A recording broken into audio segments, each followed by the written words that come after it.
This is 55 TV, and we are with Allegra Pacheco at the London Newcastle project space. I've got it out there. Really nice to see you. How are you enjoying London? I'm great. I'm loving London. Good, good. This is your first major solo show, isn't it? Yeah. Micro, macro. Macro, yes. How has it been pulling it together? Because it's a huge space and there's a lot of work here. Yeah, it's been quite different. Every other show that I've done has had like a proper gallery behind it, meaning this is a project space. So I basically had the keys and I had to do everything, which has been much more challenging than I thought it would be. I mean, I've done the curation, the hanging, I've had help, of course, but even the invigilating, so it's quite draining. I guess that the creative process in itself is quite exhausting, you know, the conceptualizing and getting the money and the making, but then also doing your own hustling. I don't know, it's a bit, I'm not super comfortable with it, but it's been a learning curve. I think it's something that artists have to undertake a lot these days, isn't it? Is managing their own media with the Twitter, Facebook, etc., and it's something that is a challenge, and obviously you've had to embrace it, but it's something as an artist we all seem to have to do these days, yes? Yeah, absolutely. But I guess this has been taking it to the next level because I've been here 2 weeks, every single day, basically listening to people's comments while I'm sitting there, kind of like in the wallpaper. It's interesting seeing people's reactions. I've found it quite positive. Well, I must say congratulations. I didn't realise that you'd curated the whole show yourself and literally done everything, so well done. Let's get to the work now. Firstly, I've had a look around the show. Great space, great work. A lot of work as well. You're working in mixed media, so you're working between print, between fabrics, between, 3D sculpture pieces. It must be hard for you to put this together because your brain must be fractured between different parts of work. How is this? That's actually the easy bit. I mean, I don't know. Like, I function kind of in a fractured way. Like, I live between a lot of different places and have a lot of different skill sets, but I'm one of those, jack of all trades, master of none. So actually being able to do loads of things has been very refreshing. I kind of want to stick to this. So, yeah, it's challenging, but it's also nice, because when I get sick of one thing, I do something else, and I ping pong, and then, tie loose ends at the end of the show, so. I like your style, I can relate to it. You are working with architecture and sexuality quite a lot in your work. Can you explain this to us? I like both.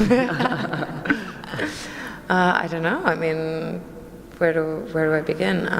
Well, a lot of people try to kind of understand my interest in architecture through the fact that my mom's an architect. But actually the things that my mom does have nothing to do with the kind of work that I do. But I can't lie, like being around, like growing up in a setting where, I've always had construction around me, and it's interesting. It's interesting seeing the guts of a building being, formed. So, you can obviously see that in the work where there's like splices of what look like buildings. And I don't know, sexuality, how can you not have sexuality in your work? I don't know, just both seem really natural to me. Sure. Part of your work, you're working with miniatures and the magnification, which is a really interesting way that you put these both together. Can you talk to me about this? Because once you see them magnified, it's instantly you see them, but then you kind of peer around to see the actual small item. Can you talk to me about this? Well, I didn't originally plan to make little sculptures on purpose. What I did was I started working on those paintings first, and then the rugs, and then I got the space, and I realized, okay, I have a lot more to do. Oh my God. But when you sit with your work, you kind of discover stuff about it that maybe wasn't intentional, but that brings forth more ideas. So after having made several drawings and paintings, I realized that it was basically all flat backgrounds of, little dudes like floating in space. So it was really abstract in the sense that, you didn't have anything to compare scale to. And I decided that was a really good opportunity to exploit. So I started, making really small objects. It's fun. You have to be really careful, really dedicated. It really has that kind of craft element to it as well. But I also thought it was especially interesting because it highlights like the ambiguity of the work. Like when you see those paintings or the objects that I'm drawing, you kind of don't know if it's, again, like a cross section of a city or a building or a transformer, or of like a micro parasite or a like small like microchip or something like that. So I thought that kind of gave more emphasis to that kind of duality. So. Great. I love the way that you've mounted them on the wall, and just the technique with the arms and the microscopes. Very, very nice, very successful. You collaborate a lot to put your work together with other people. Is it something you've always done, collaboration? Yeah, I think it's more fun. I think it makes the work more important than whatever spiel that I have to say. I think that it also allows for the work to look better. I mean, if I'm not 100% at doing something, then somebody else will fill that gap. I like the ping-ponging of like a creative process. And I mean, my work always has to do with a lot of craft. So I think it's always a good opportunity to employ craftsmen or women, which, a lot of the time are, I feel, kind of pushed aside in the art world. It's like, oh, that's just a craftsman or whatever. So I see it as a kind of opportunity for all of those things. And how are you working on your own and kind of just under your own steam? Is it easy for you, or do you find it difficult if you're just isolated as a creative? Do you need outside contact as well to be more productive? Well, I mean, I'm not in a bubble.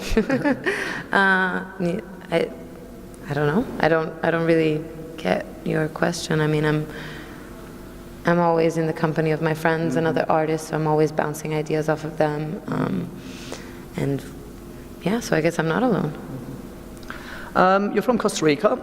You travel extensively. As you just said earlier, anywhere you sleep is your home. Does this all come into your work, or do you have predominantly where you're from is your work? No, that very much comes into my work. My mom is Cuban Spanish. My dad is Costa Rican German. I was born in Costa Rica, and I've lived, all over the place here, Tokyo, Berlin, blah, blah, blah, blah, blah. So that kind of a quest for home has definitely been part of my work. I produced a book last year called 88 Days in Japan. 88 days is 2 days short of the 90-day visa that you usually get as a tourist. So, 1 day to get there, 1 day to leave, plus the other 88 days. I find the quest for home is definitely a running theme in my work, but I like that. I'm kind of addicted to not having a home. Great. This is going to be finishing soon, and you're going to go back to Berlin. Are you going to have a big break, or have you got some more work lined up? I mean, I suppose after this process, it's been exhausting for you, but what's next? Well, immediately next, I have an artist residency here, like just outside of London. Right. And they want me to make some really big sculptures, so I'm thinking of taking on the stakes that are in one of those little cave rooms, and trying to see if I can make them giant. So I'm right now thinking of the challenges of turning a small paper mache sculpture into a giant outdoors thing. So, and after that, I am going to Cuba for the Biennale. Not my work, but just to visit. My mom is from there, so good opportunity. And after that, Berlin. I think that having seen the work kind of displayed in such a big area, and having spoken to so many other creative people, it just gave me so much more ideas of where this work can grow. So I almost kind of just want to put the world on pause and write down everything and just kind of milk whatever I can from here before I get sick of this work. Sure. Yeah. Great. Well, it's really nice to see you. Great location, great body of work. This is 55 TV. Catch you soon.